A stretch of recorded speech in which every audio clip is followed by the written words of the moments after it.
যদি দুইটা মেয়ে বেপর্দা হয়, বেশি ভালো লাগবে না, সব মেয়েই ভালো, কিন্তু দুটা মেয়ে গোটা পাড়া ঘরে বারে হাই হিল পরে কিলকিল করে, এই দুটা মেয়ে কার রে?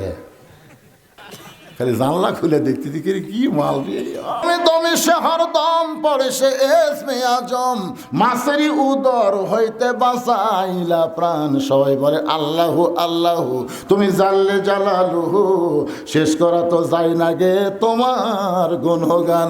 বর্তমানে ক্ষমতার চেয়ারে আল্লাহ দ্বারে বসাইছে, সে হলো বিপদের দোয়া ইউনুস। বিপদে পড়লে আপনার কোন দোয়া পড়েন? এখন কে বসে আছে?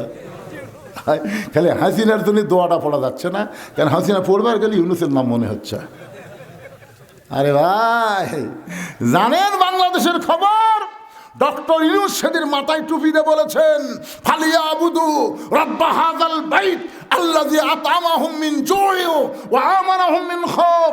এই বাংলার যুবকেরা, এই বাংলার মুসলমানেরা, এই বাংলার নারীরা, আল্লাহর ঘর মসজিদের মালিকের গোলামি করো, 5 ওয়াক্ত নামাজ পড়ো, আল্লাহ রিজিকের পেরেশানি দূর করে দিবে। সমস্ত ভারতের ভয় ভীতি থেকে আল্লাহ পুরোপুরি নিরাপত্তা দিয়ে দিবে। জোরে কোন কথা ঠিক না? বলেনি আল্লাহ, ফালিয়া আবুদু রাব্বা হাযাল বাইত, এই ঘরের মালিকের গোলামি করো। কি করো? তারপরে ইবাদত করো। তারপরে কি করবে আল্লাহ? আল্লাযী পড়ে, আল্লাযী আত'আমাহুম মিন জু'ইন ওয়া আমানাহুম মিন খাউফ। তোমাদের রিজিকের কোনো পেরেশানি থাকবে না, ভারত রিজিক দিবে না, রিজিক দিবে আমার আল্লাহ। হ্যাঁ, আজকে গেছিলাম খেতলাল ওয়াজ করবে দিনের বেলা, আলুর ঢপ দেখে ভাই খালি জানলা খুলে দেখতে দেখি কি মাল রে। গাছের যা সাইজ ভাই, খালি মাটি টান দিলে আলু বাড়াবি রে, মাটির চাইতে আলু বেশি হবি রে। দরকার আমরা ভাত দিয়ে আলু খামো। তোর এখন কথা নেই, ভারতের দিকে আমরা টাকা থাকবো। আর অতিরিক্ত ও সব লোকে চিনি খাবার দিছে। হ্যাঁ, চিনি আর কেউ খাই না। চিনি আগে 400, ভাই চিনি বাদ দে ভাই। আমি দেখছি 20 জন লোকের মধ্যে 15 জন কয় চিনি ছাড়া ভাই, চিনি ছাড়া। তোরা ভারত চিনি দিস না, কি আছে? আমরা কুশের রস খাবো, আমরা এই খেজুর গাছের রস খাবো। তোর কথা ঠিক, তোরকে চিনি খাবার লাগতে পারি রে। মালওয়ানের বাচ্চারা আলু বন্ধ করে দিয়েছে, তোরা আলু আলু করতেছ। এ পর্যন্ত 3 জন মরিছে। ওরা প্রত্যেকটা হাসপাতাল খুলে থাকে ভাই। বাংলাদেশ আমাদের বাংলাদেশের প্রতিদিন 11 থেকে 12,000 লোক ভারত চিকিৎসা করবার যায়। এখন যাচ্ছে না। আল্লাহ সব বেদি বার আমি ভালো করে দেবো। অনুনাজ্জিলু মিনাল কোরআনি মা হুয়া শিফাউ ওয়া রাহমাতুল লিল মুমিনিন। এই কোরআন আমি এমনি এমনি নাজিল করিনি রে মুমিনেরা, তোমাদের যাবতীয় ঔষধ হিসাবে আমি নাজিল করেছি। তোর এখন ঠিক কি না? সূরা ফাতিহা সকালবেলা পড়ো, পড়ে 3টা ফুঁক দিয়ে তুমি জামাতে নামাজ পড়তে যাও। নামাজ পড়ে এসে ওই পানির মধ্যে 2টা খুরমা খেজুর ভিজা রাখো, ভিজা রেখে 1 ঘন্টা পরে খাও। আল্লাহ তাআলা সব ব্যারাম ভালো করে দিবে। সুবহানাল্লাহ না কেন? রাত্রে শোয়ার সময় আয়াতুল কুরসি একবার পড়ে একে বুক ফাঁক করে, বুঝলেন? এ কাপড়ের উপর মারলে কিন্তু হবে না, একটা বোতাম খুলে দিয়া আল্লাহ কয় তোর গোটা দেহের জিম্মাদের আমি লিজে নিলাম, তুই ডাঁটে ঘুম পা। সুবহানাল্লাহ হয় না পারে। ও ভারতের দিকে তাকা আছে, বেঙ্গালুর যাবি, মাদ্রাজত যাবি ভাই রে। সব ক্ষমতার মালিক কে? বাইজিদ বোস্তামি। পতিতার ঘরে যায় নামাজের উপরে 4 রাকাত নামাজের নিয়ত করলেন। নামাজের মধ্যে সূরা ফাতিহার মধ্যে বাইজিদ বোস্তামি বলা শুরু করলেন, ইয়্যাকা না'বুদু ওয়া ইয়্যাকা নাস্তাইন। আল্লাহ তোমার গোলামি করি, তোমার কাছে সাহায্য চাই। ও দরদি আল্লাহ, আমি বাইজিদ যদি বাইরে যুবকের কাছে যাইতাম, একটা যুবককে বলার সাথে সাথে আর একটা যুবক মেয়েটার কাছে ঢুকতো। আমি কোনো যুবকের কাছে যাইনি আল্লাহ, আমি সরাসরি হেড অফিসের মধ্যে আইছি। কারণ এই মেয়েটা যদি ভালো হয়ে যায়, বাইরের যুবক অটোমেটিক ভালো হয়ে যাবে।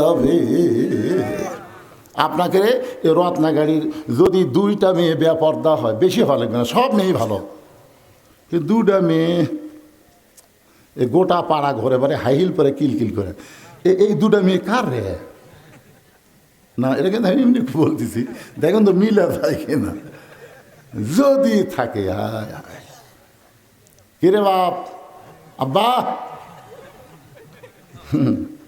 9 বছরের মেয়ের ঘরের মধ্যে নবী ঢুকা দেখে হাতের মধ্যে চুরি দিয়ে মুসকি মুসকি হাসতেছে।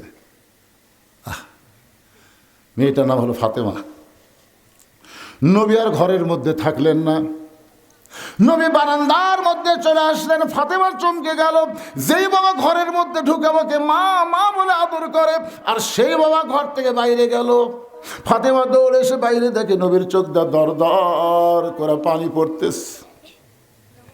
ফাতেমা বলে, বাবা কি দুঃখ আপনার মনে, এমন করে কেন কাঁদতেছেন?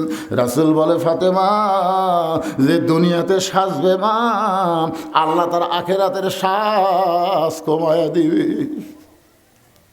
শুধু এইটুকু বলার সঙ্গে সঙ্গে ফাতেমা হাতের চুরি খুলে মাটি ফাইলা দেয়। নবী দৌড়ে গিয়ে চুরি দুইটা কুড়ে ফাতেমাকে কাছে নিয়ে কপালে একটা চুমা দেয়। ফাতেমা রে, এই কথা বলার কারণে তুই রাগ করে চুরি ফাইলা দিলি মা, আমি চুরি যত্ন করে রাইখা দিলাম। ফাতেমা বলে, বাবা যেই চুরি হাতে দেওয়ার কারণে আপনি ঘরের মধ্যে ঢুকলেন না বাবা, সেই চুরি ফাইলা দিলাম কেন করে পকেটে ঢুকাইলেন? রাসূল বলে, ফাতেমা রে, আমি বাবা হইয়া তোকে এত ভালোবাসি মা, তুই নবীর মেয়ে হয়ে জান্নাতে যাবি এইটা কখনো কল্পনা করিস না মা। জান্নাতে যদি যাবার চাস তাহলে জান্নাতের আমল করে তোকে জান্নাতে যেতে হবে। ফাতেমা এই চুরি আমি যত্ন করে রাইখা দিলাম, একদিন তোর নাকে নাক ফুল পরায় দিব, একদিন তোর কানে কানের দুল পরায় দিব, একদিন আমি তোর গলাত মালা পরায় দিব। ফাতেমা বলে, বাবা সে একদিন কবে? কবে সে একদিন বাবা? রাসূল বললেন, যেদিন তোমার বিবাহ হবে। ও ফাতেমা, মেয়েরা কেবলমাত্র একটা ব্যক্তির জন্য সাজতে পারবে মা, ওই একটা ব্যক্তি হলো তার স্বামী। স্বামী ছাড়া অন্য কোনো পুরুষের জন্য নারীরা কোনো দিন সাজতে পারবে না। সুবহানাল্লাহ, জোরে কর না কেন? আমার কথাকে আপনার বুঝতে পারেন নাই? মেয়েরা কয়জন ব্যক্তির জন্য সাজবি? কয়জন? সেই ব্যক্তিকে তো তোর বিয়ে হয়নি, তুই হাইল করে কিলকিল করে গোটা পাড়া ঘুরিস। তার মানে এই যে আমাকে যুবকেরা, এই যে সোনার চাল কলজার যুবকেরা, এরা কি খারাপ? তাই এই বেপর্দা, এই বেপর্দারাই তো। আমি যুবকদেরকে কখনো দোষ দেব না, বুঝতেছেন না যুবকের কি দোষ? এরা এই যে মোবাইল টোবাইল যা দেখতেছে এই পরিমণির জন্য। এই পরিমণি, এক পরিমণি আমাকে যুবকের শরীর শেষ করে দিচ্ছে। লুঙ্গি ড্যান মারে, ওটা আবার যুবকেরা মোবাইল দেখে, রাত্রে দরজা জানলা বন্ধ করে শুতে, সকালবেলা উঠে দেখে কেরে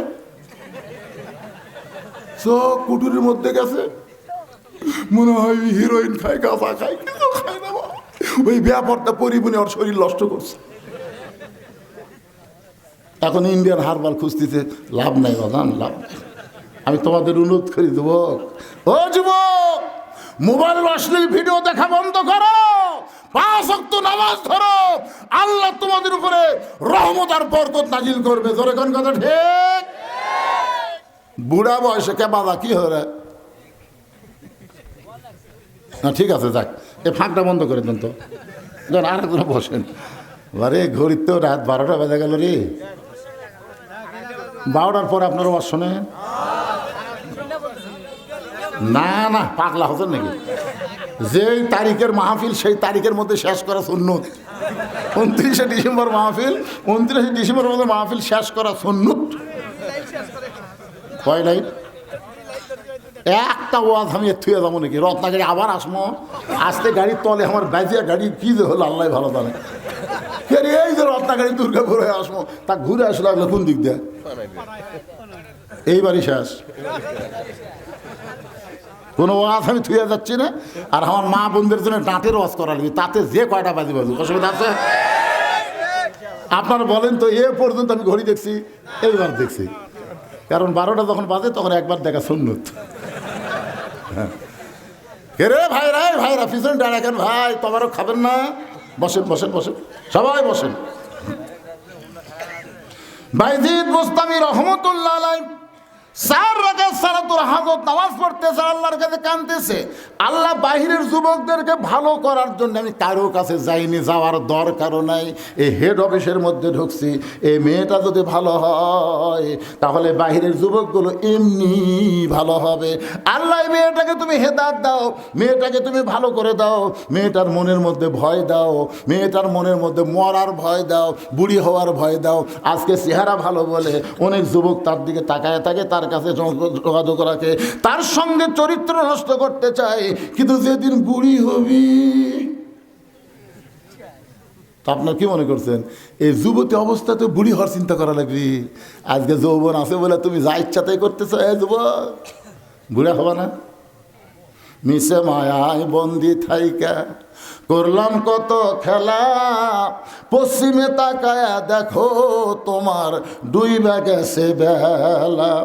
এক পলকের নাই ভরসা, মিশে সকল আশা, কখন বুঝি দারুণ ঝড়ে ভাঙবে তোমার বাসা।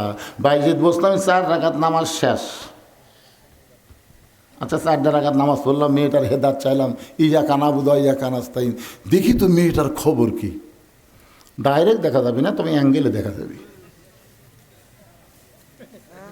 তাকে দেখে মেয়েটা শাস্তিছে, মানে আরো সাজিচ্ছেই।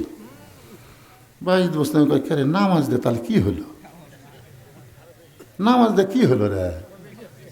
আমরা যে এত নামাজ পড়ে টঙ্গির দোয়া করতেছি, আবার সেই টঙ্গির 2 গ্রুপ হয়ে মারামারি হচ্ছে, কারণ কি? কি মনে করতেছেন ইমাম সাহেব? ইমাম সাহেব আমাকে গ্রামে যে হারে চুরি বাড়ছে, ইমাম সাহেব আজকে আসার পরে দোয়া করবেন চোরের হাত থেকে যেন আল্লাহ আমাকে বাঁচায়। ইমাম সাহেব এসার নামাজ পড়া বলতে, ভাই জরুরি এলান, কেউ যাবেন না ভাই, জরুরি এলান ভাই, আপনারা সবাই বসেন। সবাই বসে গেছে। বলে আপনারা জানেন আমাদের গ্রামে যে হারে চুরি শুরু হয়ে গেছে, এই চোরের হাত থেকে বাঁচতে গেলে 3 বার সূরা ইখলাস পড়া লাগবে, 1 বার সূরা ফাতিহা পড়া লাগবে, 11 বার দরুদ শরীফ। দরুদ শরীফ পড়ার পরে ইমাম সাহেব দোয়া করতেছে, আল্লাহ এই রত্না গাড়িকে আল্লাহ চোরের হাত থেকে বাঁচা।